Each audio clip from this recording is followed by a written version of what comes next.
1991 3X twin turbo. This one I've known for 22 years. Customer has been with us for 22 years exactly. I haven't seen it in a while. We did a motor in this thing probably 10 years ago, maybe a little less. Doing a health check on it, on the dyno. It also needed a fuel pump replacement. We went ahead and installed our Specialty Z Walbro install kit. Did a 450, bypassed the fuel pump controller. We got the fenders rolled. It had been eating up the tires. Offset's really nice on the back here, but the fenders were never rolled, so we went ahead and rolled it for the customer and did a little bit of tweaks with fluids, bringing it up to date a little bit. So did really well. It's a sports 700 car with stock inlet piping, stock intercooler piping, nothing fancy. Nothing's been done with the heads or cams. It just has rods and pistons in it for upgrades, but it did really well. Pulled up the dyno sheet from last time, which was back in 2014 almost now. This is what we did today. Really good, 429. You know, this is on our 91 octane. 91, of course, is gonna limit us, and not having all the breather mods is also gonna limit us as well. And if we pull up from back in 2014, when we had this bad boy on the dyno, did really well. So back then it was 424,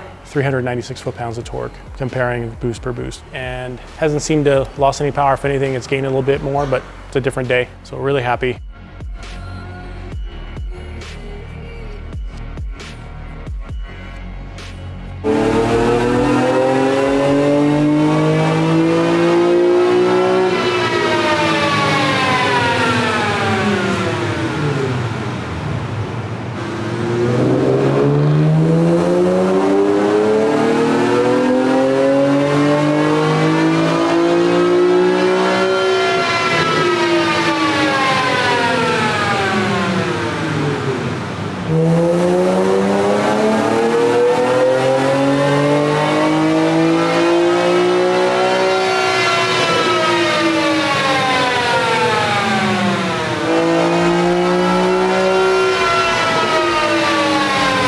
'13 G37 in just for a basic tune.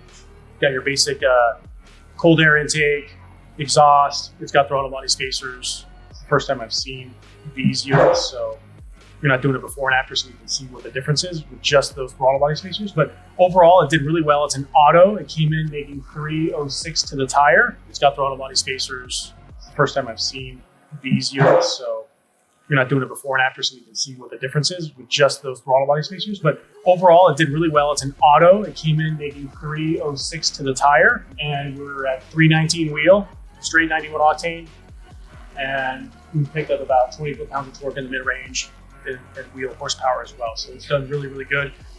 Really cool car, good daily driver, little setup. Have his map switching on Ecutech, since it doesn't have the factory steering wheel.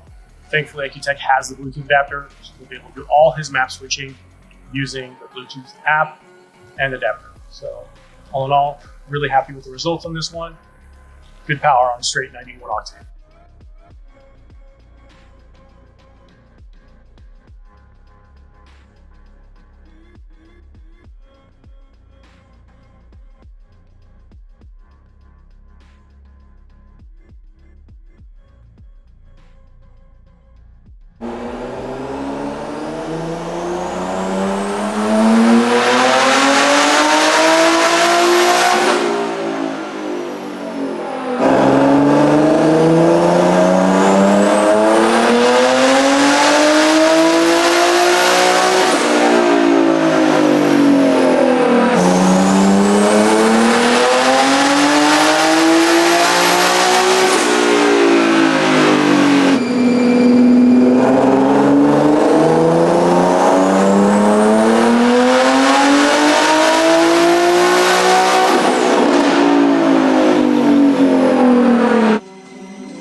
All right, we've got this mid-mount all wrapped up. interesting results. 91 and 85 is what we've done. I've got the 85 on the screen right now. So we've got it up to almost 15 pounds of boost. And I did that for some testing purposes, trying to wrap my head around a few things if we were dealing with maybe clutch slip, although I can check for that on the dyno, and I did that, and we're not getting clutch slip. So I think there's something else going on. Let's come take a look real quick. So this is all on 85. We have just horsepower, wheel horsepower plotted at the moment, and we've got our boost curve up here. This thing makes really good mid-range torque, right around 45 to 5,000 RPM. We're almost hitting about 500 foot-pounds of torque. So we're kind of increasing the boost pressure in the 6,000 plus area. But you can see that we're really not making any more power at the top. So I don't know, I'm not familiar with this kit and this turbo, but you can see that, you know, let's take, for example, our lowest boost, which was 12.8 PSI. You can see that it actually did much better. See that? Our top end is better. So it tells me that it doesn't like the higher boost, like it has too much exhaust back pressure.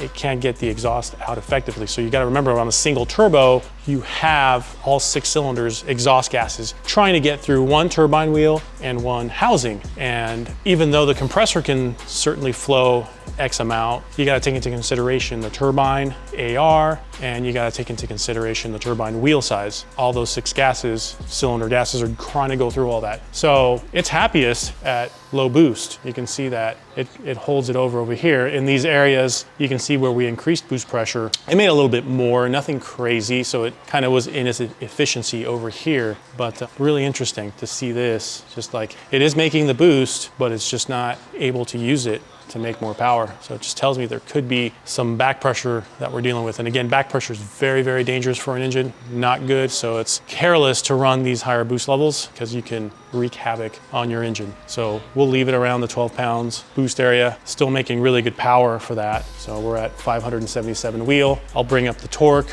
We can take a look at that. All right, so we brought up the torque, and you can see that 490 foot-pounds of torque, and that's making it right at 5,400. So you can see kind of, we want to increase boost past this. The wastegate springs that are in this thing are a little on the stiff side. I'd prefer something more like in the 6-7 pound range. This thing's about 10, 11 PSI. It's a lot for 91 and doesn't need to make quite that much. Yeah, overall good power band at the 12, 13-ish pounds of boost anymore. And we're really seeing the power drop off, and it's not happy.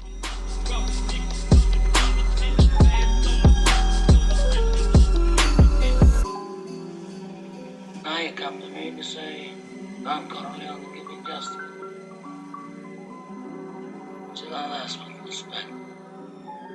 You don't offer friendship. You don't even think to call me Godfather.